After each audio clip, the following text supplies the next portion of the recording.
He invited them in for a drink. Some never made it out alive. When police finally entered apartment 213, what they found was beyond comprehension. Severed heads in the freezer, acid-filled vats, and Polaroids documenting what no one should ever see. But who was Jeffrey Dahmer? And how did a quiet boy from the suburbs become the Milwaukee Monster? This is the full, unflinching story, and it's more disturbing than you think.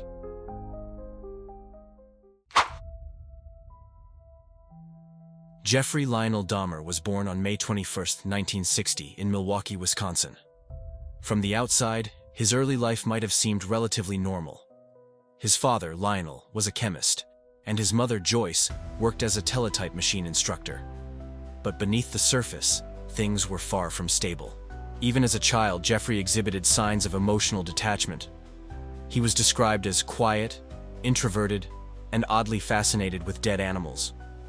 At the age of 4, he underwent a double hernia surgery.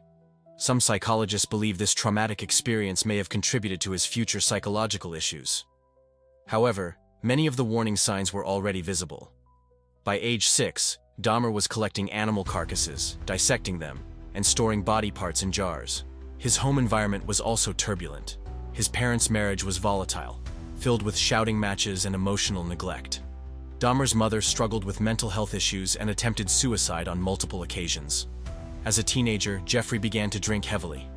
He often showed up to high school intoxicated, hiding bottles of liquor in his locker. He later admitted that alcohol helped suppress his dark fantasies and inner urges. At the same time, Dahmer was grappling with his emerging homosexuality, something he kept hidden from his conservative family. This created further isolation. He fantasized not just about sexual dominance but complete control, freezing time, keeping people with him forever. These thoughts grew darker and more elaborate. In 1978, shortly after graduating high school, Dahmer committed his first murder. He picked up a hitchhiker named Stephen Hicks, lured him back to his parents' house under the pretense of drinking together. When Hicks tried to leave, Dahmer struck him with a dumbbell and strangled him to death. He dismembered the body and buried the remains in the backyard. Later, he would dig them up, crush the bones, and scatter them across the woods. This wasn't just a crime of passion, it was calculated. And after that first kill, Dahmer wouldn't strike again for nearly 9 years. But during that time, his fantasies only intensified. He enrolled in college but dropped out due to poor grades and drinking. His father, desperate to instill discipline, enrolled him in the U.S. Army. Dahmer served as a combat medic in Germany from 1979 to 1981. Fellow soldiers later recounted strange behavior and suspected he assaulted others while they were unconscious. He was honorably discharged due to his alcoholism. After the army, Dahmer drifted. He lived in Florida briefly, then returned to Ohio, where he was arrested for disorderly conduct. Eventually, he moved to Milwaukee, where the most gruesome chapter of his life would unfold. After nearly a decade of silence following his first murder, Dahmer's dark urges resurfaced in the late 1980s. Unlike his initial crime, these subsequent killings were more frequent, calculated, and brutal. His second known victim was 25-year-old Stephen Twomey. Dahmer met Twomey at a bar in Milwaukee and convinced him to spend the night at the Ambassador Hotel. According to Dahmer, he had no intention of killing Twomey, but wanted to drug him and keep him unconscious as a form of control. However, when Dahmer awoke the next morning, Twomey was dead, his chest crushed and body lifeless. Panicked, Dahmer dismembered the body, dissolved flesh in acid, and disposed of the remains. The chilling efficiency marked a turning point. In 1988, Dahmer was arrested for sexually assaulting a 14-year-old Laotian boy named Somsak Sinthasomphone. He pled guilty to second-degree sexual assault, but was released on probation with a work release program. During this time, Dahmer's murders continued. In March 1989, Dahmer killed Anthony Sears, a 24-year-old aspiring model he met at a bar. After drugging and strangling Sears, Dahmer kept his severed head and genitalia as trophies, preserved in acetone and stored in a wooden box, an early indication of his obsession with control and mementos. Despite these acts, Dahmer's 1989 sentencing for the sexual assault was surprisingly lenient, 1 year in a work release program and 5 years of probation. This decision, influenced by a judge who believed Dahmer needed treatment rather than incarceration, allowed him freedom that he exploited to continue killing. Dahmer began frequenting gay bars and bathhouses in Milwaukee, where he targeted vulnerable men, drugging them to subdue and sometimes kill them.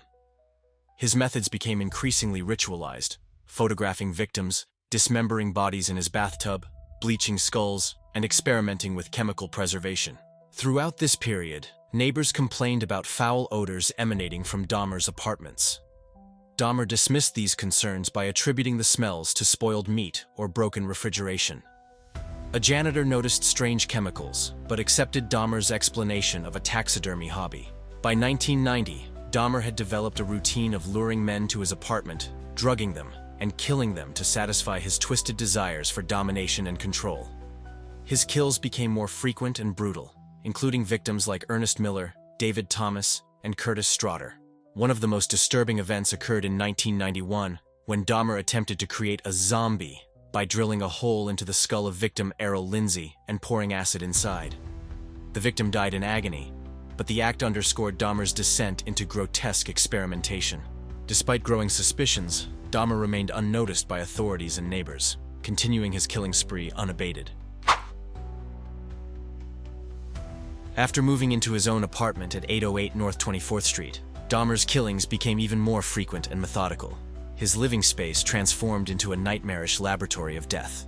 He developed a disturbing pattern, luring victims with promises of money or companionship, drugging them into submission, and then killing them to fulfill his macabre desires. Dahmer would photograph his victims, pose their bodies in grotesque arrangements, and dismember them in the bathtub. He experimented with preserving skulls by bleaching and painting them, turning them into trophies he stored meticulously. His obsession with control extended beyond death. Dahmer attempted to create zombies, victims who would be entirely obedient, through drilling into their skulls and injecting acid or boiling water. This horrifying experimentation highlighted his desire not just to kill, but to dominate. Neighbors occasionally reported foul odors and strange noises, but never suspected the true horrors inside apartment 213 at the Oxford Apartments, where Dahmer moved in 1991. Inside, he kept containers filled with severed heads, body parts, and jars of preserved organs. Polaroid photos lined the walls, documenting each gruesome step of his crimes. Dahmer's ability to maintain a facade of normalcy fooled friends, family, and authorities. In July 1991, Dahmer's killing spree finally came to an end after his last victim, Tracy Edwards, escaped and alerted police. Edwards had been drugged, but managed to break free, running through the apartment complex, yelling for help. When officers arrived, they found the horrifying evidence: the frozen heads, acid vats, and photo albums of death. Dahmer was arrested and immediately confessed to 17 murders spanning over a decade. The sheer scale and brutality of his crimes stunned the nation and sparked intense media coverage. In the summer of 1991, Jeffrey Dahmer's murders escalated with chilling precision. He continued to lure young men to his apartment, promising money or companionship. His final victims included people like Matt Turner, Jeremiah Weinberger, and especially Tracy Edwards, whose escape would finally end Dahmer's reign of terror.